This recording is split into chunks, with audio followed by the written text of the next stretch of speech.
Hello, welcome back to the reading of the poem of the Man God, written by Maria Valtorta, Volume 3, Chapter 320, Arrival and Landing at Seleucia. 6th November 1945.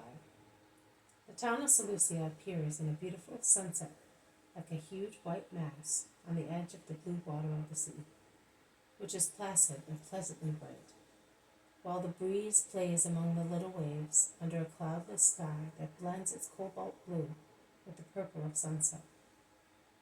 The ship is heading under sail towards the remote town, and is so flooded by the splendor of the setting sun that she seems ablaze with lights of joy for the arrival now close at hand. On the deck, among sailors no longer busy or worried, there are passengers who see that their destination is approaching. The injured sailor is sitting beside John of Endor, who is much more emaciated than when he left. The man's head is still dressed with a light bandage, and he is as pale as ivory because of the blood he has lost. But he is smiling, and he speaks to those who saved him, and to his companions who, as they pass, congratulate him on his return to deck. The Cretan also sees him, and entrusting his post for a moment to the coxswain, he comes to greet his very good Demedes, who has come back on deck for the first time after being hurt. And thanks to all of you, he says to the apostles, I did not think you could survive, after being struck by the heavy beam and by the iron, which made it even heavier.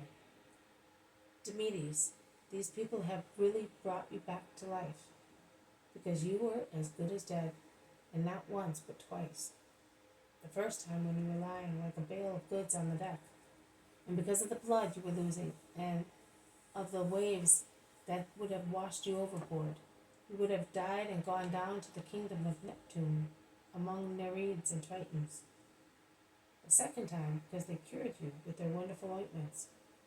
Let me see your wound. The man undoes the bandages and shows a smooth, healed scar, like a red mark from his temple to his nape, just under his hair, which appears to be cut, probably by Syntyche, to keep it out of the wound. Nicomedes touches the mark lightly. Even the bone is healed. Marine Venus did love you, and she wanted you only on the surface of the sea and on the shores of Greece.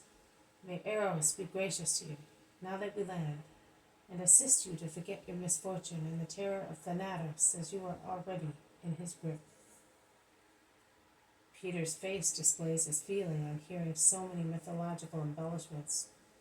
Leaning against a mast with his hands behind his back, he does not speak, but everything speaks in him. Fastening a biting epithet on heathen, Nicomedes and his heathenism, and expressing his disgust at the whole of gentilism. The others are not less disgusted. Judas of Alphaeus, and frowning as he normally does when in a bad temper. His brother is moving around, showing a great interest in the sea. James of Zebedee decides that the best thing to do is to leave them all and go below deck to get the bags in the moon. Matthew is toying with his belt, and the zealot imitates him, busying himself exceedingly with his sandals, as if they were something new. And John of Zebedee is hypnotized and contemplating the sea. The contempt and annoyance of the 8 apostles is so obvious, and the mutism of the 2 disciples sitting near the wounded man is just as clear, that the Cretan becomes aware of it when he apologizes. It's our religion, you know. As you believe in yours, we all believe in ours. No one replies, and the Cretan wisely decides to leave his gods to peace, in peace, and descend from Olympus on the earth, or rather on the sea, on his ship, inviting the apostles to go on to the prow to have a good view of the town that they are approaching.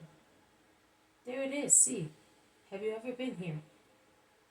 I was here once, but I came by land, says the zealot gravely and dryly. Very well, so you know that Seleucia is the Greek port of Antioch. The sea town is at the mouth of the river Orontes, which is also gracefully suitable to receive boats that can go up the river as far as Antioch when the water is deep. town you see, the larger one, is Seleucia. The other one to the south is not a town, but the ruins of a devastated place. They are deceiving, but it is a dead place. That chain is the Piraeus, after which the town is called Seleucia, Pieria. The mountain top, farther inland, beyond the plain, is Mount Cassius, and it dominates like a giant the plain of Antioch. The other chain to the north is the Amanus. Oh, you will see the work the Romans have done in Seleucia and in Antioch. They could not have done anything greater. A port with 3 basins, which is one of the best, canals, jetties, and breakwaters. There is not so much in Palestine, but Syria is better than other provinces in the empire. His words fall in death-like silence. Even Syntyche, who being Greek is less squeamish than the others, sets her lips, and her face becomes more than ever as sharp as a face sculptured on a medal or a bas relief. The face of a goddess disdainful of earthly contacts. The Cretan notices it and he apologizes. What do you expect? After all, I make my money from the Romans. Syntyche's reply is as sharp as a saber cut, and gold blunts the sword of national honor and freedom, and she says so in such a way and in such pure Latin that the man is dumbfounded. Then he dares to ask, "But are you not Greek?" "I am Greek, but you love the Romans. I am speaking to you in the language of your masters, not in mine, which is the language of our martyred fatherland." The Cretan is embarrassed, while the apostles silently rejoice at the lesson given to the praiser of Rome. And the Cretan changes the subject and asks by which means they will be going from Seleucia to Antioch. "On foot, man," replies Peter. "But it is evening, and it will be night by the time you land." "There will be a place where we can sleep." "Of course, but you can sleep here until tomorrow." Judas Thaddeus, who has seen that they have already prepared everything necessary for a sacrifice to the gods, to be offered likely at their arrival in the port, says, "It is not necessary. We thank you for your kindness, but we prefer to land. Is that right, Simon?" "Yes, it is. We also have our prayers to say, and it is either you and yours gods, or us and our God. Do as you like. I would have liked to do a good turn to Theophilus' son, and we would have liked to do one to the Son of God, convincing you that there is only one God. But you are a rock that will not move. As you can see, we are on the same standing.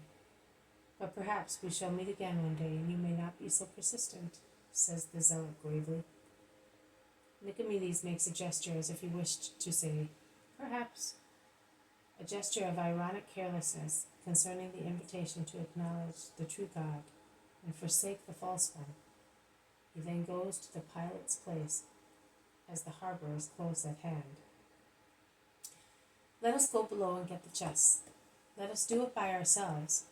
I'm dying to get away from this pagan stench," says Peter, and they all go below with the exception of Syntyche and John.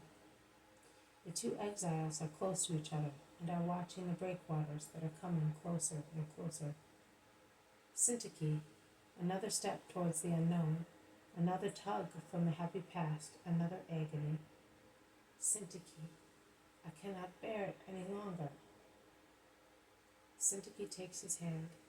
She is very pale and sorrowful, but she is still the strong woman who knows how to encourage people.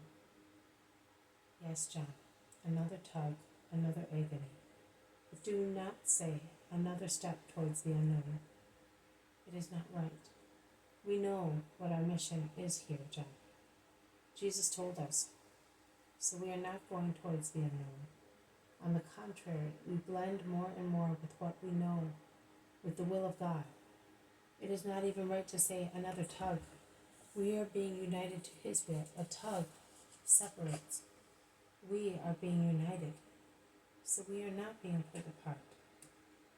We are only parting with the sensitive delights of our love for Him, our master, reserving supersensitive delights for ourselves, transferring love and duty to a supernatural level.